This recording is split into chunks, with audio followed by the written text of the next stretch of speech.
يا سائلي عن ጥያቄ ለሴት መንጃ ፈቃድ ማውጣት እንዴት ይታያል የሚል ጥያቄ።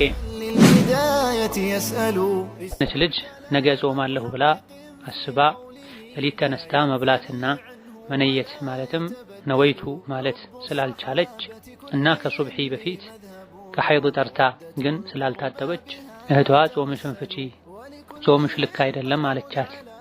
ጾሙ የሱና ጾም ነው። እኔ ስለ ንያው በልቧ መነየት እንጂ መናገሩ አስፈላጊ አይደለም ስል ስለ ዲንሽ አታውቂ ማለችኝ።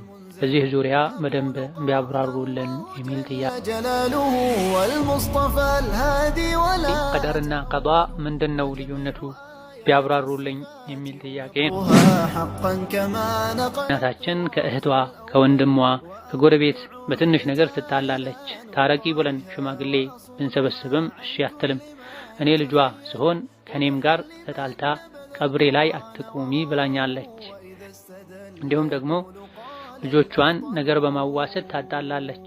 ተይ ስንላት ትራገማለች። ነገሮችን ሁል ጊዜ በኔጌቲቭ ታያለች፣ ትራገማለች። ብቻ በጣም ተቸገረን፣ ምን ማድረግ ይሻላል የሚል ጥያቄ። بأني منه ريا أنهل وكذا ሩቃ ቤት ሄጄ ቁርአን ሳይቀራብኝ ቁርአን የተቀራበት ውሃና የጥቁር አዝሙድ ዘይት ወስጄ ብጠቀምበት ሽርክ ይሆንብኛል። ውሃው ገላን ይታጠቡበታል። ጥቁር አዝሙዱ የሚያምን ቦታ እና ግንባር፣ ጀርባ፣ ልብ ላይ ተቀቡት ይላሉ። ይህ እንዴት ይታያል? قالوا له خالفت أقوال الشيوخ ولم يبالوا الخلف. السلام عليكم ورحمة الله وبركاته. الحمد لله والصلاة والسلام على خير خلق الله محمد بن عبد الله وعلى آله وأصحابه ومن والاه. أما بعد ዛሬ ከምናያቸው ጥያቄዎች የመጀመሪያው ሩቃ ቤት ሄጄ ቁርአን ሳይቀራብኝ ቁርአን የተቀራበት ውሃና የጥቁር አዝሙድ ዘይት ወስጄ ብጠቀምበት ሽርክ ይሆንብኛል። ውሃው ገላን ይታጠቡበታል። ጥቁር አዝሙዱ የሚያምን ቦታ እና ግንባር፣ ጀርባ፣ ልብ ላይ ተቀቡት ይላሉ። ይህ እንዴት ይታያል? ብዙ ሐጃዎች አሉብኝ ዱዓ አድርጉልኝ የሚል ጥያቄ። ባለ ሐጃ የሐጃውን ልክ ጭንቀቱን ጉዳቱን እሱ ስለሆነ የሚያውቀው ራሱ የዱዓ ደቦችን አሟልቶ ዱዓ ማድረጉ የተሻለ ነው። አመን ዩጂቡል ሙጠራ ኢዛ ደዓህ ወየክሽፉ ሱእ ይላል ቁርአኑ። የተቸገረን የተጨነቀን ሰው ዱዓ የሚሰማ ማን ነው? ተጨናቂው ዱዓ ባደረገ ጊዜ የሚሰማ ማን ነው ይላል። ዱዓ መደራረጉ በመሰረቱ በጥቅሉ የሚፈቀድ የሚደገፍ ከመሆኑም ጋር ሰዎች ላይ ከመመካት ሰዎችን ተስፋ ከማድረግ ይልቅ አላህን ተስፋ ማድረጉ አላህን ራሱን ቀጥታ መለመኑ የተሻለ ነው። ይበልጥ አላህ ሊሰማው ይችላል የሚባልን ሰው ዱዓ አድርግልኝ ማለቱ ያን ያክል የተወገዘ ባይሆንም የሚሻለው በራስ ማድረግ። አላህ ሁሉንም ይሰማል። ይበልጥ ደግሞ የተቸገረን የተጨነቀን ሰው ጌታዬ ይሰማኛል ከጭንቅ ያወጣኛል ብሎ እርግጠኛ ሆኖ ተናንሶ ዱዓ መቅቡል የሚሆንባቸው ሰዓቶችን ተጠቅሞ ዱዓ ሲያደርግ አላህ ይበልጥ ይሰማል። ነስአሉላህ ይፈርጃ ሀመል መህሙሚነ ጀሚዓ። የጥያቄው መልስ በተመለከተ ሩቃ ቁርአንን ነቢያዊ ዱዓዎችን በመጠቀም የሚደረግ የሕክምና አይነት ነው። በመሰረቱ ይቻላል፣ ይፈቀዳል። ሁሉም ሰው ለራሱ ቢያደርግ የተሻለ ነው ሌሎች ጋር ከመሄድ ይልቅ። መሄዱ የግድ ሆኖ ከተገኘ ቁርአንን ሐዲስን መሰረት አድርገው ሩቃ የሚያደርጉ ሩቃ አድራጊዎች ጋር መሄዱ የተሻለ ነው። ባለንበት ጊዜ ሩቃ በቁርአን በሐዲስ ሰዎችን ፈውሶ ሰዎችን ከአላህ ከማስተዋወቅ ሰዎች በቁርአን እንዲብቃቁ ቁርአንን እንዲወዱ ለቁርአን ያላቸው እምነት እንዲጨምር ከማድረግ ይልቅ ንግድ ሆኗል። ሩቃ ቀጥታ ሰዎች ላይ የቀሩ ትፍትፍ በማለትም ይቻላል። በውሃ የቀሩ ውሃውን መጠጣትም መታጠብም ይቻላል። ይሄ ከደጋግ ቀደምቶች ተነግሯል። ከታቢዒዮችም ከዛ በኋላ እና ኢማም አህመድም ልጆቻቸው ሲታመሙ የቀሩ ውሃ ላይ የቀሩ ይሰዷቸው እንደነበረ ከልጆቻቸው ውጭ ያሉ ሰዎችም መታመማቸውን ሲነግሯቸው ሩቃ አድርግልኝ ብለው ሲጠይቋቸው ኢማም አህመድ በውሃ ለሰዎች ይቀሩ እንደነበረ ተነግሯል። ስለዚህ ሩቃ ቤት ተኬዶ ሸሪዓውን በጠበቀ መልኩ ወንድና ባዕድ ሴት ለብቻቸው ተገልለው ሳይቀመጡ አጅነቢ ወንድ አጅነቢ ሴትን ሳይነካ ቀጥታ ቢቀራም መልካም ነው። ቀጥታ መቅራቱ ካልተቻለ በውሃ ተቀርቶ ውሃውን ቢታጠቡበት ቢጠጡት ችግር የለውም። በተቻለ ያክል ግን ሽንት ቤትና መሰል ቆሻሻ ቦታ ላይ ባይታጠቡበት ይመረጣል። ጥቁር አዝሙዱን በተመለከተ ጥቁር አዝሙድ መድኃኒት እንደሆነ ተነግሯል። ይበልጥ ግን መድኃኒት የሚሆነው ፍሬውን ራሱን መጠቀሙ ነው። ዘይቱም ዞሮ ዞሮ ከፍሬው ነውና የሚወጣው ጥቁር አዝሙድን በመጠጣት በማሽተት እንደሚጠቅም በተጀረበ በተሞከረ መልኩ ሁሉ መጠቀሙ ችግር የለውም። እዚህ ህመም የሚሰማ ቦታ ላይ ጥቁር አዝሙድ ዘይቱን አፍስሱ ተጠቀሙ ከተባለ በአላህ ፈቃድ ፈውስ ይሆናል ብሎ መጠቀሙ ችግር የለውም። ሌላኛው ጥያቄ የሆነች ልጅ ነገ ጾማለሁ ብላ አስባ ሌሊት ተነስታ መብላትና መነየት ማለትም ነወይቱ ማለት ስላልቻለች እና ከሱብሒ በፊት ከሐይድ ጠርታ ግን ስላልታጠበች እህቷ ጾምሽን ፍቺ፣ ጾምሽ ልክ አይደለም አለቻት። ጾሙ የሱና ጾም ነው። እኔ ስለ ንያው በልቧ መነየት እንጂ መናገሩ አስፈላጊ አይደለም ስል ስለ ዲንሽ አታውቂ ማለችኝ። በዚህ ዙሪያ በደንብ ቢያብራሩልን የሚል ጥያቄ ነው። ጾም ለመጾም የትኛውን ዒባዳ ለማድረግ በአፋችሁ እንዲህ ብላችሁ ነይቱ የሚል ቁርአንም ሐዲስም የለም። ነብዩ አለይሂ ሰላቱ ወሰላም ሶላት ሊሰግዱ ሲሉ ሊጾሙ ሲሉ ነወይቱ ኡሰሊ ነወይቱ አሱሙ ይሉ ነበረ የሚል ትክክለኛም ሶሒህም ይሁን ደካማ ሐዲስ የለም። ኢነመል አዕማሉ ቢንኒያት ተብሏል። የትኛውም ስራ ንያ ያስፈልገዋል። የንያ ቦታው ልብ እንደሆነ ሁሉም የፊቅህ ሊቃውንት ይስማማሉ። ሻፊዒዮችም ሐንበሊዮችም ማሊኪና ሐነፊዮችም በመሰረቱ የንያ ቦታው ልብ መሆኑ ላይ ይስማማሉ። ከጊዜ በኋላ የተወሰኑ ፉቃሃዎች ምላስ ልብን እንዲያግዘው በልብ የሚነየተውን የታሰበውን በምላስ መግለጹ መልካም ነው፣ ምላስ ልብን ያግዘዋል የሚል ነገር አንስተዋል። እነሱ እንኳ በልቡ እንዳስበው በምላሱ ተቃራኒውን ቢናገር የሚቆጠርለት የልቡ ነው ብለዋል። ሶላት ሲሰገድ ነወይቱ ኡሰሊ ፈርድ ዙህሪ ኢላ አኺሪህ ይባላል የሚሉ ፉቃሃዎች እንኳ ነወይቱ ኡሰሊ ፈርድ አልዐስሪ ይላለሁ ብሎ ነወይቱ ኡሰሊ ፈርድ ዙህሪ ቢል በልቡ ያሰበው ነው የሚታየው ብለዋል። የሆነ ሆኖ ለጾምም ይሁን ለሶላት በምላስ የሚነየት ነገር የለም። ንያ የልብ ጉዳይ ነው። ነገ ጾማለሁ ካለ አንድ ሰው በቂ ነው። ራስ ሲበላ ነገ ስለምጾም ብሎ ጨመር አድርጎ መብላቱ ወይም ሳይፈልግ ነገ ስለምጾም ብሎ ራት በልቶ መተኛቱ፣ ሌሊት 8 ሰዓት 9 ሰዓት 10 ሰዓት ተነስቶ ስሁር መብላቱ ይሄ በራሱ ንያ ነው። ባፍ መናገር አያስፈልግም። ነወይቱ ጾመ ገዲን ኢላ አኺሪህ ያሉ መነየት ቢድዓ ነው። በቁርአንም በሐዲስም የለም ብለናል። ሰዎች ሲሉ ስለተሰማ አልያ ደግሞ አንዳንድ ቁርአንን ሐዲስን ማስረጃ የማያደርጉ የግለሰብ አስተያየትን ብቻ የሚሰበስቡ የፍቅህ ክታቦች ላይ ስለሰፈረ ብቻ ትክክል ነው ማለት አይደል። እዚህ ዲንሽን አታውቂም ቁርአንን ሐዲስን ሳይዙ እኛ ያልነውን ያልተቀበለን ሰው ሁሉ ዲንሽን አታውቂም ዲን አታውቅም አይባል። ዲን የሚታወቀው ከቁርአን ከሐዲስ ነው። ቁርአን ላይ ሐዲስ ላይ የቱ ጋር ነው መጾም ስትፈልጉ ነወይቱ አሱሙ፣ መስገድ ስትፈልጉ ነወይቱ ኡሰሊ በሉ የተባለው የለም። በጥቅሉ ነይቱን የተባለው ንያ በልብ ነው። በምላስ የሚባል ነገር የለም።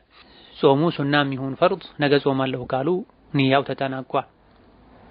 ፀሐይ ከጠለቀችበት ሰዓት ጀምሮ የቀጣይ ቀን ጎህ ከመቅደዱ የፈጅር አዛን ከመውጣቱ በፊት ባለው ሰፊ ጊዜ ውስጥ ነገ ጾማለሁ ያለ ሰው በልቡ ነይቷል። ሱሁር አካባቢ ሱሁር ሲበላ ንያውን ቢያድስ በልቡ መልካም ነው። ወይም ንያውን ወደ መጨረሻ ቢያዘገይ መልካም ነው።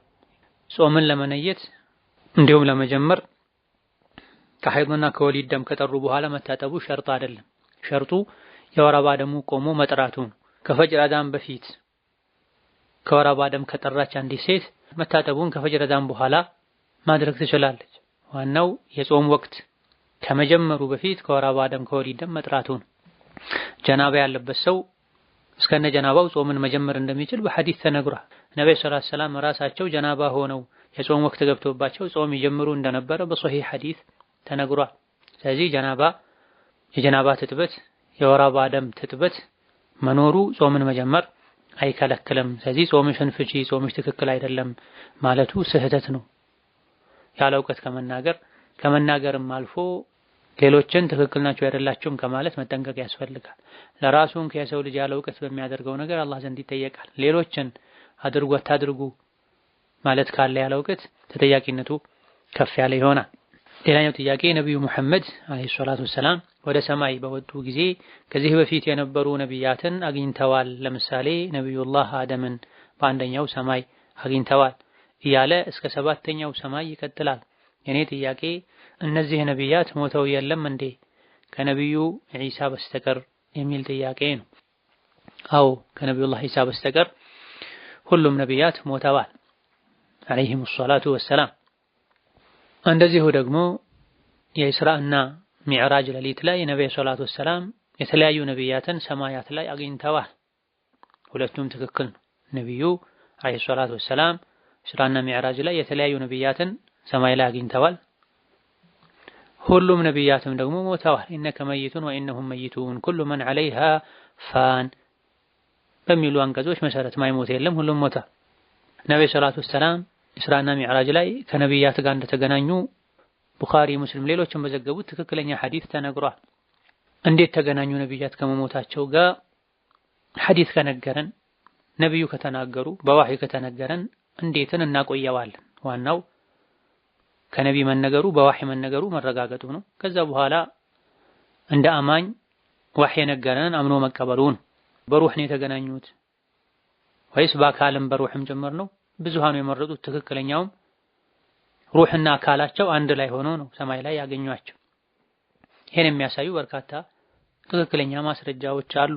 ከዚህም አንዱ ነብዩ ሰለላሁ ዐለይሂ ወሰለም ስለ ኢስራእና ሚዕራጅ ሲናገሩ የተለያዩ ነቢያትን እንደተገናኙ ገልጸው የአንዳንድ ነቢያትን ገጽታ ሁሉ ገልጸዋል፣ ተናግረዋል። ሙሳን አየሁት ቆሞ ሶላት እየሰገደ ነበረ፣ መልኩ ጸጉሩ እንዲህ የሚመስል ሆኖ አየሁት። ዒሳንም አየሁት ሱም ቆሞ እየሰገደ ነበረ።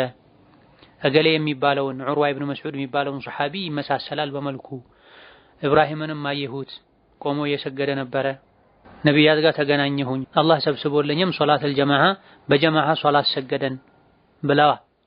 አቡበክር ስዲቅ የተባሉት ይሄ ተነግሯቸው አምነው ስለተቀበሉ ነው። እንዴት በመልኩ አላሉ። ቁርአንም ትክክለኛ የአላህን ባሮች ሲገልጽ ዩእሚኑነ ቢልገይቢ ወዩቂሙነ ሶላህ ብሏል። በገይብ ያምናሉ። የገይብ ነገር እንዲህ ነው ተብሎ አይነገርም። ነቢይ ከነቢያት ጋር ሰማይ ላይ ተገናኙ፣ እንደተገናኙ አላህ ነገረን። ለኛ ገይብ ነው እንዲህ ነው ብለን መግለጽ አንችልም። ይህ ነገር በመሆኑ ከማመናችን ጋር ነቢዩ ከነቢያት ጋር ሰማይ ላይ ነፍሳቸውም አካላቸውም አንድ ላይ ሆኖ ተገናኝተዋል ብለን ከማመናችንም ጋር እንዴት ነው ይሄ ሊሆን የቻለው? በአላህ ቁድራ የማይሆን ነገር የለም። ምስላቸውን ሰማይ ላይ አሳያቸው ሊባል ይችላል ተብለዋል።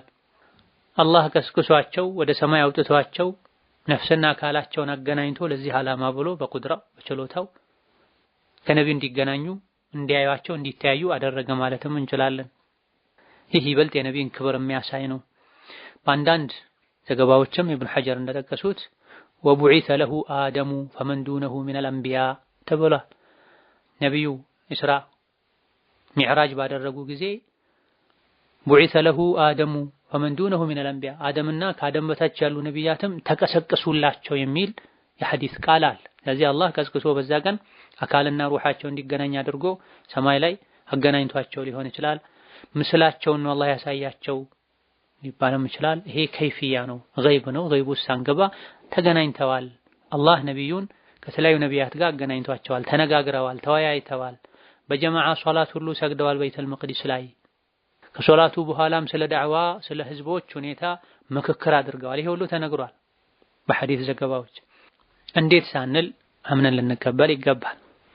ሌላኛው ጥያቄ የቀልብ ዶክተር በሚል ለሲህር ለጅን እንዲሁም ለተለያዩ ህመሞች ህክምና ሩቅያ በመስጠት የሚታወቁ የግል ድርጅቶች አሉ። ማንነታቸውን አናውቃቸውም። ህክምናውን የሚሰጡት ቤት ሆነው በሞባይል ነው። የሚደረጉ አዝካሮች ይሰጣሉ። ክፍያ አለው፣ ግን እኛ አንጠቀመውም። ለየቲሞች ነው የምናውለው ይላሉ። እነሱ ጋር ህክምና ማድረግ ይቻላልን? እንደ ኢስላም እንዴት ይታያል? የሚል ጥያቄ ነው። ሰፋ ያለ ምላሽ ለመስጠት የሚያስችል በቂ የእነሱን ምንነት የሚገልጽ ዝርዝር መረጃ የለም። ነገር ግን ከተለያዩ ሰዎች በዚህ መልኩ ጥያቄ በሚጠይቁበት ጊዜ ስለነሱ በተነገረኝ መረጃ መሰረት አንዳንድ አዎ እነሱ ጋር ሩቃ ተጠቀሙ ለማለት የሚከብዱ ነገሮች አሉ። ለምሳሌ በትክክለኛ ሐዲስ ያልተረጋገጡ የዚክር አይነቶችን ገድቦ በቁጥር በሁኔታ ገድቦ ይሄን ዝክር ተጠቀም የማለት ነገር አለ። ይሄ የሚታወቀው በረውሃንያ ነው። በረውሃንያ አውቀን ነው ረውሃንያ ያለው ሰው እንጂ አይገባውም ተብለናል ያሉ ሰዎች አሉ። ይሄን ዝክር ላንቺ ችግር የነገርናችሁን ዝክርና ዱዓ ለሌላ ሰው አትስጡ ተብለናል ያሉ ሰዎች አሉ። እነዚህና መሰል ነገሮች በትክክል እነሱ ጋር ካሉና ይሄን ለሩቃ ለሄደ ሰው ሚሉ ከሆነ እነሱ ጋር ለሩቃ ብሎ መሄድ አይቻልም። እነሱ ጋር ለመታከም ፈትዋ ለመጠየቅ ወይም እዛ ታክም የሚያውቁ ሰዎች በሁኔታው ተጠራጥረው ከሰጡን መረጃዎች ትክክል ከሆኑ ስለ ረውሃንያ ማውራት እኛ በረውሃንያ ነው የምናውቀው ማለት ይሄ ዝክርና ዱዓ ላንተ እንጂ ተነይቶ ከኛ ጋር ተነጋግሮ እኛ ለወሰፍነለት ላዘዝነለት ሰው እንጂ አያገለግልም ሌላ ሰው አትስቱ አይነት ነገሮች በትክክል ካሉ እዛ መሄዱ መታከሙ አግባብ አይደለም። የመጀመሪያው ጥያቄ ምላሽ መግቢያ ላይ እንደተገለጸው አሁን ላይ ያሉ የሩቃ ሁኔታዎች መስመር እየለቀቁ ነው። የሚፈውሰው ቁርአኑ ነው፣ ሰዎቹ ሳይሆኑ የቁርአኑ ኃይል ነው። የሚቀራለት ሰው የቂን ፋቲሃ ፈውስ ነው። ፋቲሃን መቅራት የማይችል ሙስሊም የለም።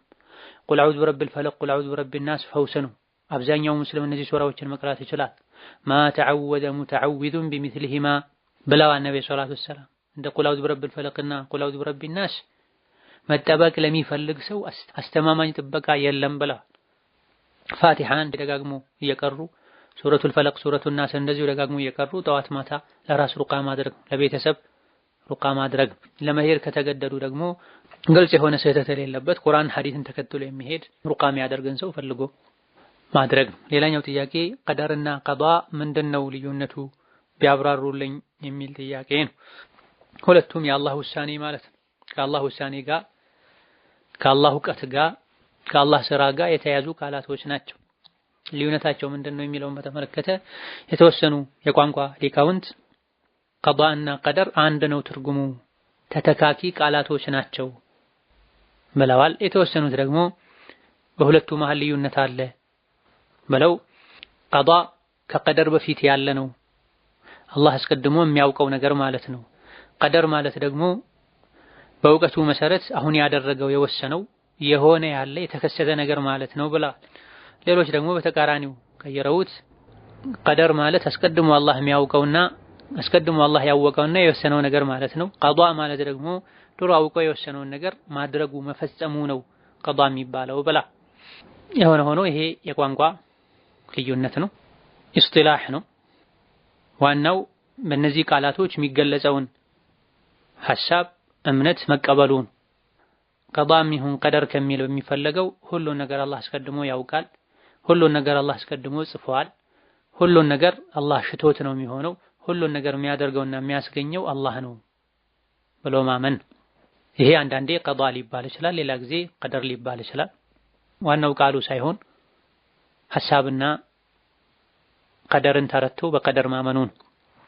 ሌላው ጥያቄ በአሁኑ ጊዜ ብዙ ሰዎች ሳይቸግራቸው ይለምናሉ። ሲጠይቁን ብንሰጣቸው ቸግሯቸውም ብንሰጣቸው ሳይቸግራቸውም ሲጠይቁን ብንሰጣቸው ለኛ አጅሩ እኩል ነውን የሚል ጥያቄ ነው። አዎ ማንኛውም ለአላህ ብሎ የሰጠ ሰው አጅር ያገኛል። የሚሰጠው አካል የሰጡትን ነገር ተቀብሎ ቀጥታ ወንጀል ላይ እንደሚያውለው በእርግጠኝነት ያወቁ መስጠት ካልሆነ በስተቀር ይሄኔ በወንጀል መተባበር ይሆናል።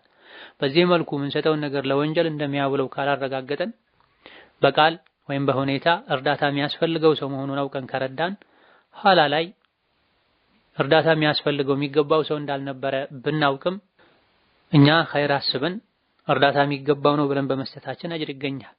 በሁሉም እርጥብ አንጀት ጉበት አጅር አለበት ተብሏል።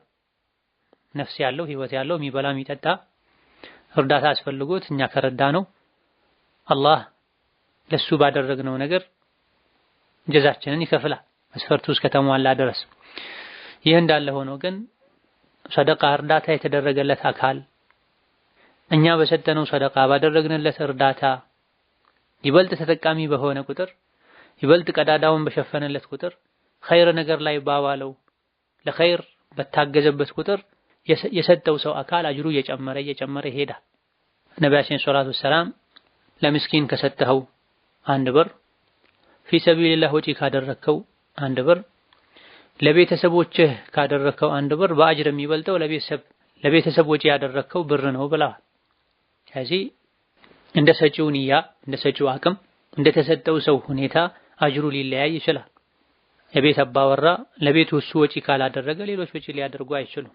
ውጭ ያለው ምስኪኑ የተለያየ ሰው የሚሳተፍበት በጎ አድራጎት ቀዳዳውን ሊሸፈን አስፈላጊውን ነገር ወጪ ሊያደርግ የሚችል ብዙ ሰው ይኖራል። አባወራ ቤቱን ትቶ ለውጪ ወጪ ሲያደርግ ቤተሰቡ ይጎዳል። ስለዚህ በአንተ ኃላፊነት ካለው ጀምር ብሏል ነብዩ ሰለላሁ ዐለይሂ ወሰለም ሰደቃ ሲሰጥ። ዕሙመን ሐላል ከሆነ ከስቡ ያገኘውን ገንዘብ እርዳታ ይገባል ብሎ ላመነበት ሰው የሰጠ ሰው ሁሉ አጅር ያገኛል።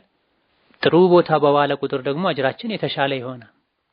ጥሩ ቦታ መስሎን ግን እስከሰጠን ድረስ ከአላህ አጅር ማግኘቱ አይቀርም። ቡኻሪና ሙስሊም ከአቡ ሁረይራ በዘገቡት ሐዲስ ነቢያችን ሰለላሁ ዐለይሂ ወሰለም ለሰሐቦቻቸው አንድ ሰው ዛሬ ሰደቃ ሰጣለሁ ብሎ ሰደቃውን ይዞ ወጣ። ሰደቃውንም ሰጠ። ሰደቃው ያረፈው የገባው የዝሙተኛ እጅ ላይ ሆነ። ሰዎች ሰሙ። ዛሬ ተብሎ ለዝሙተኛም ሰደቃ ተሰጠ አሉ። አላወቀም ነበር ሰደቃ ሰጣለሁ ያለው ሰው። ይሄን ሲሰማ ጌታውን አመሰገነ በሆነው ነገር። እንደገና ሰደቃ ሰጣለሁ አለ። ሰደቃውን ይዞ ወጣ። ሰደቃም ሰጠ። ነገር ግን ሰደቃው እጁ ላይ ያረፈው ሰው ባለ ሀብት ነበረ። ሰዎች ተብሎ ለባለ ሀብትም ሰደቃ ይሰጥ ተጀመረ አሉ። መስጠት ተጀመረ አሉ። ሰደቃ ሰጣለሁ ያለው ሰው አልሐምዱሊላህ አላሁንም እንደገና ሰደቃ ሰጣለሁ አለ። መጨረሻ ላይ ሰደቃውን የተቀበለው ሌባ ሆኖ ተገኘ። ሰዎች ለሌባም ሰደቃ መሰጠት ተጀመረ አሉ። በዚህ መልኩ በተለያየ ጊዜ ሙከራ አድርጎ ሰደቃው የሚፈልገው ቦታ ላይ ያላረፈለት ሰው ጌታዬ ሆይ ምስጋና ላንተ ይሁን፣ ባደረከው ሁሉ የምትመሰገን ነህ። ሰደቃ ሰጠው ለዝሙተኛ ሆነ፣ ሰደቃ ሰጠው ለሀብታም ሆነ፣ ሰደቃ ሰጠው ለሌባ ሆነ አለና ሰውየው እንቅልፉን ተኛ። በተኛበት በህልሙ የሰጠኸውን ሰደቃ ሁሉ አላህ ተቀብሎሃል፣ አማ ሰደቀቱከ ፈቀድ ቁቢለት። ሁኔታው ግራ ቢያጋባህም ብትጸጸትም ማለት ይቻላል ሰደቃ ተቀባይነት አግኝተዋል። መጀመሪያ የሰጠኸው ሰደቃ ዝሙተኛ እጅ ላይ የገባው ሰደቃ ምናልባትም በአንተ ሰደቃ ምክንያት ከብልግና ከዝሙት ትታቀብ ይሆናል። ለሀብታሙ መስጠትህ ደግሞ ምናልባት ትምህርት ወስዶ እሱም መስጠት ይጀምር ይሆናል። ለሌባ የሰጠኸው ደግሞ ምናልባትም አንተ በሰጠኸው ተብቃቅቶ ከሌብነት ሊወጣ ይችላል ተባለ አሉ ነብዩ ሰለላሁ ዐለይሂ ወሰለም። ቡኻሪና ሙስሊም የዘገቡት ሐዲስ ነው። ኢማሙ ነወዊ ይሄን ሐዲስ አስመልክተው ሲናገሩ وفيه ثبوت الثواب في الصدقة وإن كان الآخذ فاسقا وغنيا ከዚህ ሐዲስ እንደምንማረው ሰደቃ የሰጠ ሁሉ አጅር ያገኛል። ሰደቃ የተሰጠው አካል ፋሲቅም ቢሆን አፈንጋጭ አላህ የሚጠላውን ስራ የሚሰራም ሰው ቢሆን ሀብታምም ቢሆን ሁሉም እርጥብ አንጀት ጉበት ሰደቃ አለበት። ነገር ግን ይሄ የሚባለው ሰደቃው ሱና ሰደቃ ከሆነ ነው። ተጨማሪ በበጎ ፈቃደኝነት የሚሰጥ ሰደቃ ከሆነ ነው። ዘካ ከሆነ ግን ለማንኛውም ሰው አይሰጥም። ለምሳሌ ለሀብታም አይሰጥም፣ ለሚገባቸው ሰዎች ብቻ ነው የሚሰጠው ብላ። ሌላኛው ጥያቄ ለሴት መንጃ ፈቃድ ማውጣት እንዴት ይታያል የሚል ጥያቄ።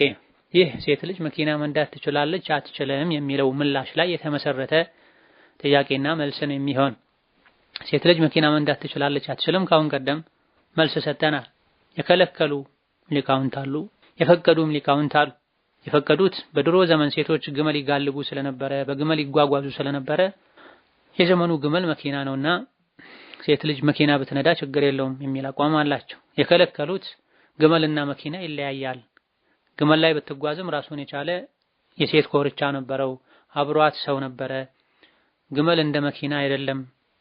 መኪና ያሳስታል፣ ወዳልፈለጉት አቅጣጫ ይዞ ይሄዳል፣ ለፊትና ይዳርጋል። ኢላ ገይር ዛሊክ በማለት የከለከሉበት ሁኔታ። ሴት ልጅ በተለይ ባለንበት አይነት የሰው ብዛት፣ የመኪና እጥረት፣ የታክሲ ጭንቅንቅ ባለበት ጊዜ ታክሲ የጠበቁ ከወንድ ከመላፋት፣ ታክሲ ውስጥም ከወንድ ከመጋፋት፣ ሌሎች ችግሮች ከሌሉ መኪና መንዳቷ ይፈቀዳል። ምናልባትም ታክሲ ከመጋፋትና ከመላፋት የተሻለ ሊሆን ይችላል ያሉም ይህ ቀውላቸው አስተያየታቸው ሊያስኬድ ይችላል።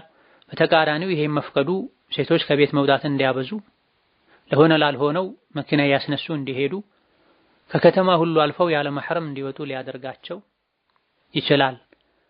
መኪና ሲበላሽ፣ ነዳጅ ሲሞሉ፣ ጎማ ንፋስ ሲያስሞሉ ኢላ ገይሪ ዛሊክ ከአጅነቢ ወንድ ለመገናኘት ሀያ አደብ የሌላቸው እነሱ እንዲዳፈሩ ለማድረግም ይዳርጋልና ሴት ልጅ ቤት ቁጭ ብላ የመውጣት አጋጣሚዎች ሲፈጠሩ ባሏ፣ ወንድሟ፣ መሕረሟ ሊያስወጣት፣ ባል ወንድም መሕረም የሌላት ሴትም በተገደደችበት ጊዜ ሁሌ ማይከሰት ነገር ስለሆነ እንደምንም ብላ ጥንቃቄ አድርጋ በታክሲ ልትሄድ፣ ታክሲ መጋፋት ካስቸገረ መኪና ገዝቶ ነዳጅ ሞልቶ መንዳት አቅም የሚኖራት ሴት ከልጇ ከመሕረሟ አብሯት ከሚሆን ሰው ጋር በግል ኮንትራት በመያዝ መሄዷ የተሻለ ነው ብለዋል።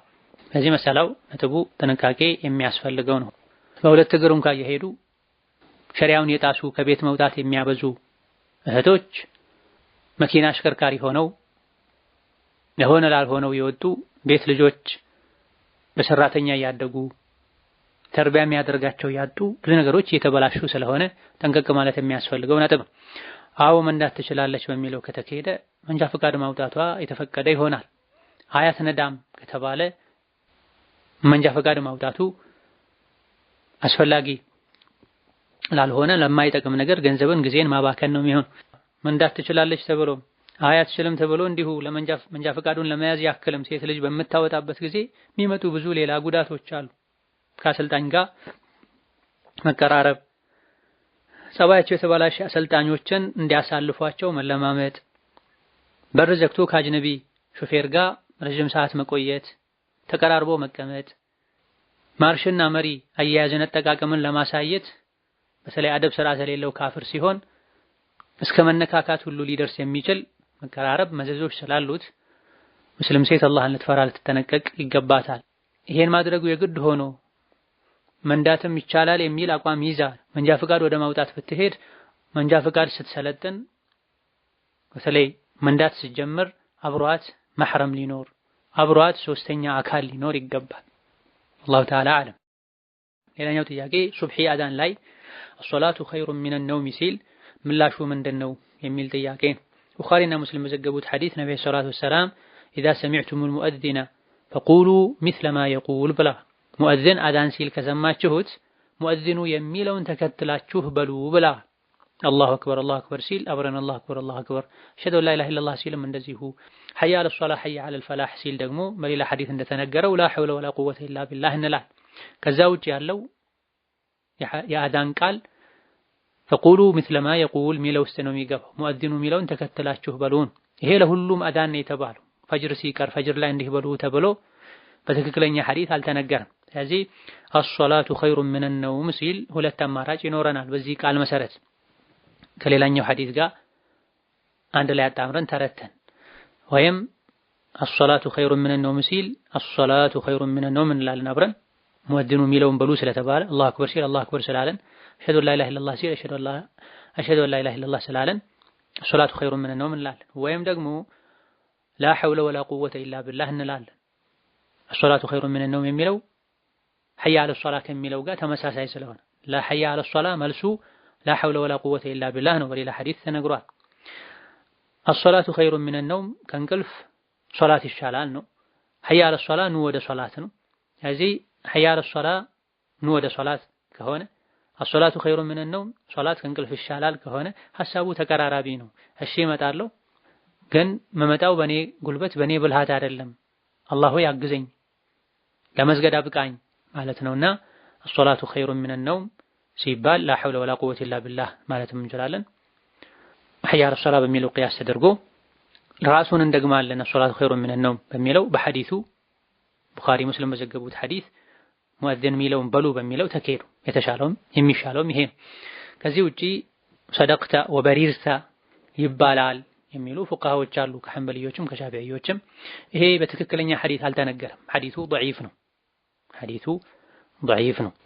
ስለዚህ ضعيف ሐዲስን በመተው በትክክለኛው ሐዲስ በመሄድ الصلاة خير من النوم ሲል الصلاة خير من النوم እንላለን አብረን።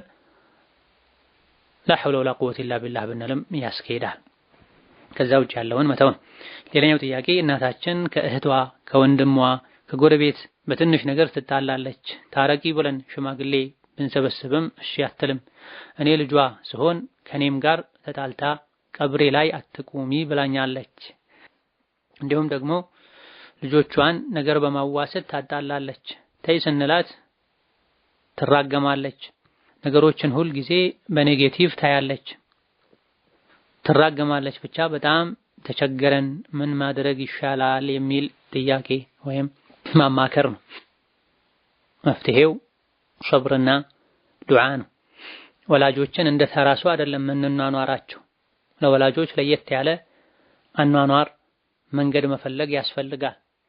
ወላጆችን አትገልምጡ፣ ወላጆች ላይ ድምጻችሁን ጮክ አታድርጉ ተብሏል። ወላጅ አጠፋ በደለህ፣ ወላጅ አጠፋ በደለኝ ተብሎ እንደሌላ ሰው አይከሰስም፣ አይወቀስም። ጥፋተኝነቱን ለማሳመን ጥረት አይደረግም። እኮስ ብለሃል፣ አድርገሃል፣ አንቺ እንዲያልሽ እኮ አይባል። ወላጆች ያደረጉትን ቢያደርጉ ለነሱ ክንፍን ዝቅ ማድረግ መተናነስ ያስፈልጋል። ጥፋተኛ እነሱ እንኳን ቢሆኑ እኔ ነኝ ጥፋተኛ መባል አለበት። የሰው ልጅ ከጌታው ሐቅ ቀጥሎ ያለበት ከባድ ሐቅ የወላጆቹ ሐቅ ነው። ወላጆች በጎ ጥሩ ስለሆኑ ለነሱ ጥሩ መሆን ማንም ይችልበታል። ዲን ያለው ሰው ከሌላ የሚለየው ወላጆቹ አስቸጋሪ እንኳን ቢሆኑ ችሎ ለነሱ በጎ መሆኑ ነው። ለተራ ሰው እንኳን ይድፈዕ ቢለቲ ሂየ አሕሰን ተብሏል። ሰዎች መጥፎ ቢያደርጉብህም አንተ በጥሩ መልስላቸው፣ ጥሩ ሁንላቸው ተብሏል። ለወላጆች ሲሆን ይበልጥ ለነሱ ጥሩ ልንሆን ይገባና የመገኘታችን ሰበብ እነሱ ናቸው። ዱንያ ላይ ቆይተን ጀነትን የምንገዛበትን ኸይር ስራ እንድንሰራ ሰበብ ሆነዋል። ከአላህ ቀጥሎ ትልቅ ኒዕማ እኛ ላይ ትልቅ ውለታ ያለው ወላጅ ነው። የሰው ልጅ ያደረገውን ቢያደርግ የወላጁን ውለታ ከፍሎ መጨረስ አይችልም። ምናልባት ወላጅ ባሪያ ሆኖ ተሸጦ አግኝቶት ልጅ ገዝቶ ከባሪያነት ነፃ ካወጣው ካልሆነ በስተቀር ተብሏል። መጥፎ ሆነው ካፍር ሆነው አላህ የሚጠላውን ነገር አድርግ ብለው እንኳን ቢያዙ በዱንያ ጉዳይ ተኗኗራቸው፣ ጥሩ ሁንላቸው፣ በወንጀል አትታዘዛቸው እንጂ ተብሏል። ስለዚህ ከእናንተ ጋር መጣላቷ፣ ከጎረቤት ከእህቶቿ ጋር መጣላቷ የእሷ ጥፋት ነው። እናንተ ለሷ ጥሩ ሁኑ። ከሰዎች ጋር ባላት መጥፎ ግንኙነት እናንተ አትጠየቁ። አላህ እሷን ነው የሚጠይቀው ካልተስተካከለች ካልተወበተች። ሰዎችም ያውቃሉ በሷ መጥፎነት እሷን ነው የሚወቅሱት። ለሰዎች መጥፎ ስለሆነች እናንተ ለሷ መጥፎ ልትሆኑ አይገባም። ከእናንተ ስለተጣላች ስለበደለች እናንተ ልትበድሏት አይገባም፣ ልታጎድሉባት አይገባም። ለወላጆች በጎ ሁኑ ቢበድሏችሁም ነው የሚባለው በሸሪዓው። ስለዚህ መፍትሄው ለዚህ ባህሪዋ ሰብር ማድረግ ነው፣ ዱዓ ማድረግ ነው። አላህ ተባረከ ወተዓላ በዱዓ ብዙ ችግሮችን ይፈታል። የእናታችንን ጸባይ ያስተካክልልን፣ የምንችልበትን አቅም ስጠን ማለት ነው። እንደዚሁ ደግሞ እሷን መምከር ነው። ይሄ ባህሪ ከአላህ ያጣላል፣ ከነቢይ ያርቃል። አኺራ ላይ ነብዩ ሰለላሁ ዐለይሂ ወሰለም ስለ ስነ ምግባር ሲናገሩ ከእናንተ ውስጥ ጥሩ ሰው ማለት እኔ ዘንድ በጣም ተወዳጅ ሰው ማለት ጀነትም ከኔ ቅርብ የሚኖር ሰው ማለት ጸባዩ ያማረ ሰው ነው ብሏል ነብዩ ሰለላሁ ዐለይሂ ወሰለም። ከእናንተ ውስጥ ደግሞ እኔ ዘንድ በጣም የተጠላ አኺራም ላይ ደረጃው ከኔ በጣም የሚርቅ ሰው ማለት ጸባዩ የተበላሸ ሰው ነው፣ ወሬኛ ለፍላፊ የሆነ ሰው ነው ይላል ገሪዳ ለክብላ። ይሄን ቀስ አድርጎ በሚገባት መልኩ ማስረዳት ነው። ከሷ ጋር ፊት ለፊት ከመጋጨት መጠንቀቅ ነው። ነገሩን የሚያባብሰው ፊት ለፊት መጋጨት ነው። እንዲህ አይነት ችግር አለባት ተብሎ በማሰብ በሆነ ባልሆነው ያንቺ ችግር ነው የሷ ችግር ነው ብሎ ከማሰብ ከመወሰን ይልቅ ከመጋፈጥ ይልቅ መሸሹ፣ እንደዚህ አይነት ጸባዩዋ እንዲነሳ ችግሮችን እንዲያመጣ የሚያደርጉ በሮችን ቀድሞ መዝጋት፣ እሷን ከሰው የሚያገናኙ ነገሮችን በመቀነስ ከጎረቤት ከዘመድ የሚያገናኛትን ስራ እናንተ ራሳችሁ መስራት፣ መሰል የሆኑ ኺድማዎችን በማድረግ እሷን ማጠር፣ ከሰው እንዳትጋጭ ማድረግ በደለችኝ ብለው የሚያወሩ ሰዎችንም እሷን ወክሎ ይቅርታ መጠየቅ ቻሉ፣ እኛ እናስተካክላለን፣ ትንሽ ሰብሩ ማለት ነው። ይሄ ለእናት መከፈል ካለበት ዋጋ አንፃር በጣም ትንሽ ነው። ጂሃድ ነው ከወላጆች ጋር መኖር። ጂሃድ ብዙ ውጣ ወረድ አለው፣ መከራ አለው፣ ቁስል አለው፣ መንከራተት አለው። ይሄን ሁሉ ተቋቁሞ ጂሃድ ያደረገ ሰው ነው ሸሂድ የሚሆነው ጀነት የሚገባው። ነብዩ ሰለላሁ ዐለይሂ ወሰለም ፈፊሂማ ፈጃሂድ ብለዋል። ሂድ ወላጆችህን በመንከባከብ ጂሃድ አድርግ ብለዋልና ወላጆችን እስከነ መጥፎ ባህሪያቸው ችሎ ተንከባክቦ አስደስቶ ወይም ልጅ ወይም ወላጅ ከጌታው ጋር ሲገናኝ ድረስ ጸንቶ መቀጠል ትልቅ ጂሃድ ነውና ሰብር አድርጋችሁ ጂሃድ ላይ ቀጥሉ። በጥቅሉ ለመፍትሄው ባጭሩ ዱዓ ማድረግና እሷን መምከር ማስመከር፣ ሌሎች የተጠቀሱ ነገሮችን ከማድረግ ጋር። ሌላኛው ጥያቄ እኔ በቅርብ ነው ወደ ሀገር የመጣሁት። አሁን ልብስ ስፌት መስራት እፈልጋለሁ። የተለያዩ የሴቶችን ቀሚስ የሰፋሁ ብሸጥስ የሚል ጥያቄ። ተሰፍቶ የሚሸጠው የሴት ቀሚስ ሸሪዓውን በጠበቀ መልኩ የሚለበስ ከሆነ ወይም የሚወስዱ ሰዎች ቢያንስ እንኳን አብዛኞቹ ሸሪዓውን በጠበቀ መልኩ ሊለብሱት ከሆነ የተወሰኑት ቢወስዱትም በምን መልኩ እንደሚለብሱት ካልታወቀ ችግር ላይኖረው ይችላል። ዋናው ልብ የሚያውቀው አይን የሚያየው አብዛኛው ይሄን የሚወስዱ ሰዎች ሁኔታ ነው የሚታየውና በሸሪዓው መሰረት ሊለበስ ከሆነ ችግር የለውም። ሸሪዓውን በጣሰ መልኩ የሚለበስን ልብስ መስፋት በወንጀል መተጋገዝ ነው የሚሆነው። እንደዚህ አይነት ችግር የሌለበትን ስራ መስራት ነው። ስራን ከመጀመር በፊት በዚህ መልኩ ማማከር ለዲን መጨነቅ ነው። መሆን ያለበትም ይሄ ነው። ብዙ ሰዎች የሆነ ነገር አድርገው ግራ ሲጋቡ ሰው ብዥታ ሲፈጥርባቸው ወደ ጥያቄ የሚመጡት። መሆን ያለበት ልክ እንደዚህ ስራውን ከመጀመር በፊት ከሸሪዓ አንፃር ያለውን ነገር ማጣራት ነው። ሌላኛው ጥያቄ የእንጀራ እናቴ ወንድሞች ለኔ አጅነቢ ናቸው የሚል ጥያቄ። አዎ አንዲት ሴት ልጅ የእንጀራ እናቷ ወንድሞች ለሷ አጅነቢ ናቸው። የእንጀራ እናቷ አባቷ ካገባት በኋላ ከአባቷ የወለደቻቸው ልጆች ካሉ ብቻ ነው ዝምድናቸው ከእንጀራ እናት ጋር የሚገናኝ። የእንጀራ እናቷ የአባቷ ባለቤት በመሆኗ ቤተሰብ ልትሆን ትችላለች። በተረፈ ወንድሞቿ አጅነቢ ናቸው። የእንጀራ እናቷ ከሌላ ወንድ የወለደችው ወንድ ልጅ ካለም ወንድ ልጁም አጅነቢ ነው። ከጠያቂዋ ጋር መስፈርቱ ከተሟላ መጋባቱን ቢፈልጉ የሚከለክል ነገር የለም። ስለዚህ የእንጀራ እናት ወንድሞች አጅነቢ ናቸው። ከሌላ ወንድ የወለደቻቸው ወንድ ልጆቿም አጅነቢዮች ናቸው። هذا والله تعالى أعلم። ዛሬ በዚህ እናበቃለን። ወሰላሙ አለይኩም ወራህመቱላሂ ወበረካቱ።